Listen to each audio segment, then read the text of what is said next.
I'm Candace Cave, the founder of Day to Night Convertible Heels, which are high heel shoes that convert by just pressing a button, and the heel comes off. And there's 5 different heel heights, so you can just put on a lower one, and the heel flexes up and down as the heel height changes.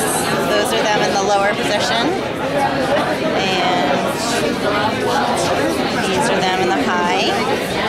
So now girls, when they're commuting into work in the morning, they don't have to carry an extra pair of shoes with them everywhere they go. Or when they're going out at night dancing, they can just simply put on small little heels and put them in their purse and carry those around, which is much more convenient and your feet won't hurt. Where can we get them? So right now we're just taking pre-orders on our website. My website here, and it's called convertibleheels.com. So you can Google Day to Night Convertible Heels or just go to convertibleheels.com. Yeah. Great. We're from At Hand Apps, and we're here tonight about our product, which is called New England Day Trips at Hand.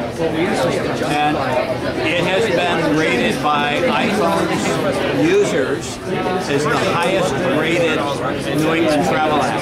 Oh, cool. So that's the good news. The reason we're here at events like this is nobody knows our name.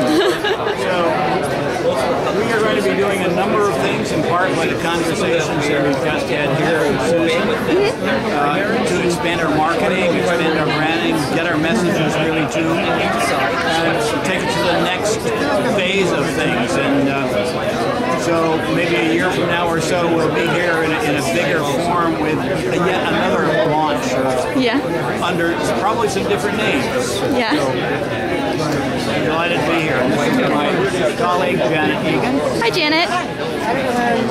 We have a really cool app. Yeah. Do you want to show me how it works? Sure.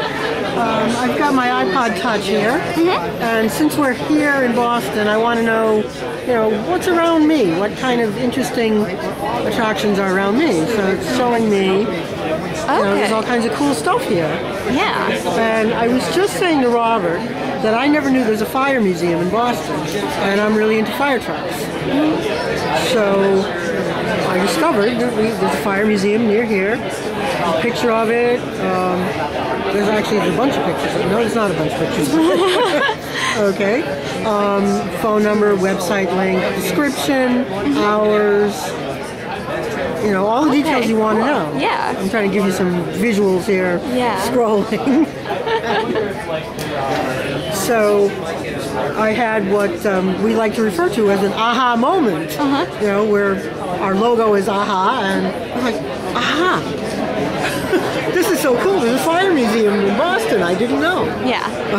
So there, it shows all kinds of other, interesting attractions around here. Museums, galleries. Okay. And it does this for any location in New England? Any location in New England. Oh, wow. So if I wanted to see what's cool in Providence, we can search on zip code 02906. And it'll show me what's near 02906. Oh, cool. There's all kinds of historic sites and cool art galleries. Awesome. And same deal, lots of detail, pictures. Yeah.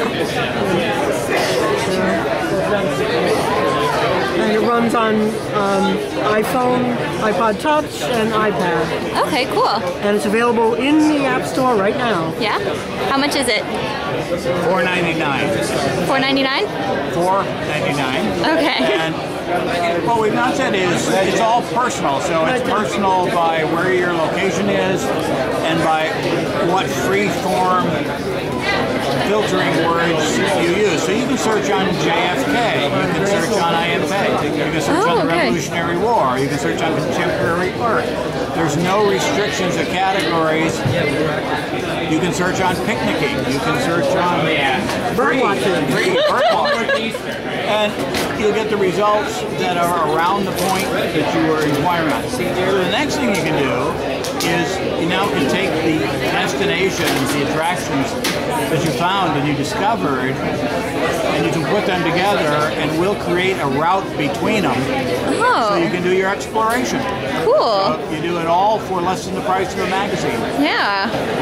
So Bindo is a really easy way for local businesses to get their inventory online and to sell to local buyers.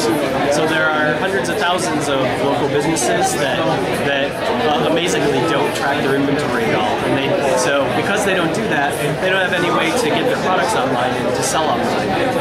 They're also really proud to be local businesses, and they don't want a typical e-commerce solution. They're not really interested in shipping products across the country. So that's where Bindo comes in, and we give them a way that makes it really easy for them to just scan the product, type in the price, and then by just doing those two things, that product is immediately available for sale online. And then on the buyer side, if you were looking for a product and you wanted to get it right away, you go to Bindo.com and search for a product, and we detect your location. So we show you only stores that are nearby that have those products for sale. So you can order online from a local store, and then because all of the stores are nearby, you get delivery super fast. Yeah. So all of the 25 local stores that we work with now have delivery sort of baked into their business model. So they have delivery guys who sit in the store, and right now they take phone orders, but in the future they'll be getting more and more online orders, and those guys will take it out just kind of like a pizza delivery guy and bring your order to you. Okay, cool. So why the name Bindo? Well, one of my co-founders is from Hong Kong. Yeah? And if you say Bindo in Cantonese, it means where. So Bindo is where you can find it. What a cool story. Okay. So Smarter is a testing platform for giving you a quantitative measure of skills. That's sort of the main value proposition. Okay. Our sort of sayings are know what you know, so take tests and figure out how well you actually know a topic, and then show what you know. So broadcast it out to your social presence, on your blog, into your professional sphere, on your resume, wherever. The core of it is actually a crowdsourced model, so all the tests and all the questions come from the people, from the communities around particular skills. That means that all the tests are living, breathing entities. They reflect the current cutting-edge knowledge in whatever skill. Unlike, say, an expert source test bank that might, get out of date very quickly, especially with the rapid pace of change for digital and social tools. So that's the broad sweep of it. So if Wikipedia is the textbook, Smarter is the midterm exam? Yeah, that's a good way to say it. Okay, cool. And we're kind of Wikipedia-like, and then you can go in, you can edit questions, you can edit questions. We have revisions of questions you can see, especially when they're in our testing stage, which we call the nursery. Okay, cool. When do you guys think it's going to be, out there for anyone to jump on and use? So it's open right now. Oh, okay. I saw the beta. I wasn't sure. Yeah, you can take tests right now. We're still working on the experience, improving it. We want to get it out to more people, make the experience a little more engaging, but it's pretty fun now. Cool. How many users do you have right now? A little north of like 10,000. Wow, awesome. We're growing all the time. Yeah. We're hoping to kick that up to high gear very soon. Yeah. It's like our focus. Cool. Anything else you'd like to tell us? Go out, use Smarter. Find out what you know, share it with your friends, share it with your colleagues, share it with everyone. Cool, great. Basically, we're a medical device company based in Cambridge, 4 people right now, and the product that we're demonstrating here is called PAMSys, Physical Activity Monitoring System. So this product captures the individual's posture by providing a complete map of physical activity. So where did the idea came from? The idea came from, we received a grant from NIH to build a prototype for coming up with a system of prevention for diabetic patients in order to prevent development of foot ulcers. So that's how we got started. That's how we got the funding and we built the prototype. And then as we went on, we found out that other chronic diseases, researchers found this type of technology interesting. So the reason physical activity is important is because research shows that it's an important factor in prevention for chronic diseases. So that's how we got started. And like I said, we received about 800,000 in NIH grants, and we're eligible for 4.5 million more in second phases. So we're commercializing these products, and the secret to the product is the advanced signal processing algorithms, and these algorithms have the capability of fall detection also, so they can be used for elderly care applications as well as chronic diseases. Okay. So that's what we are. And how do you see people using it? You know, to like get an idea of their health or to report back to their doctor? You know, what's the big idea? The way you use this, first, in terms of functionality, we provide undershirts, and there's a pocket on the undershirt, and the sensor is worn on that shirt up to 8 days without charging the battery.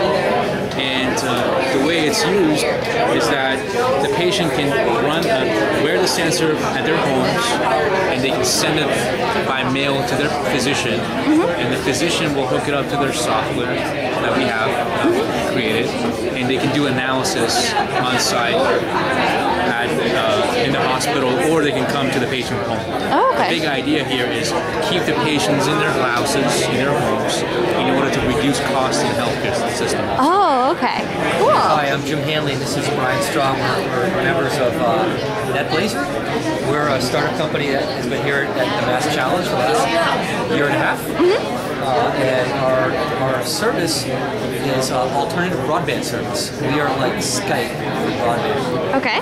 And our business model is to use wireless technology. These are off-the-shelf wireless radios that are highly directional. They're kind of like Wi-Fi radios on steroids. They're very expensive because they're Wi-Fi, but they transmit at 100 megabits per second, so they're very, very fast. Okay. And they allow a company to bring effectively a cable in through their window as opposed to up to the basement. So we're an alternative provider. We're not a substitute for your Verizon or Comcast. It adds to your network, and it makes your network more reliable because you have two providers now. Oh, okay. And then it makes it faster and performs better because you blend the two different service providers together. And so we're a co-primary provider of internet services for small and medium businesses in the city. Okay, cool. How many homes are you in? Any homes or businesses right now? We have a couple Soho offices. Yeah. But we launched our service really end of last year. We've been marketing for the last 6 months. We have a dozen customers in the Back Bay area. Okay, cool. So big customers are like companies like Carbonite, Yeah. name kind of company, Karma Loop, is another big company in Boston. And then we go all the way down to small companies like the Back Bay Business Association, people, persons in their office, or the Taxi Magic, another small companies, and everything in between. You know, we have a lot of companies in between. Okay. Seacoast Butters. I started it this year. I launched it in the spring of 2011, and we make flavored compound butters. We currently have 13 flavors, and we start out, we use organic butter, we use primarily organic ingredients, and we use as much local ingredients as we can source. And we've been selling at farmers markets and introducing people to the wonderful ways of using flavored butters for cooking and finishing butters and things of that nature, and it's been a lot of fun. Yeah. And people are excited about it, so our goal is to spread the word. Yeah. What inspired the idea to do all these, interesting and different flavors with butter? I've been making flavored butters for years. I like the idea of playing with flavors and creating it. I love the idea of fresh food. I love the idea of simple, easy cooking, but I want a lot of flavor. And the idea of starting out with a flavored butter, if you come home and you cook up a piece of fish, cook up some pasta, you just hit it with a little bit of butter and you have a really good flavored meal. So it's kind of an interesting shortcut while still keeping it simple and fresh. So it's a good quality shortcut. That's how I kind of look about it. And I think food should be fun. You should cook and you should be inspired by flavors, and I think if you eat good quality food that has great flavor, then you're going to enjoy your food, and it can be part of an overall healthy way of eating.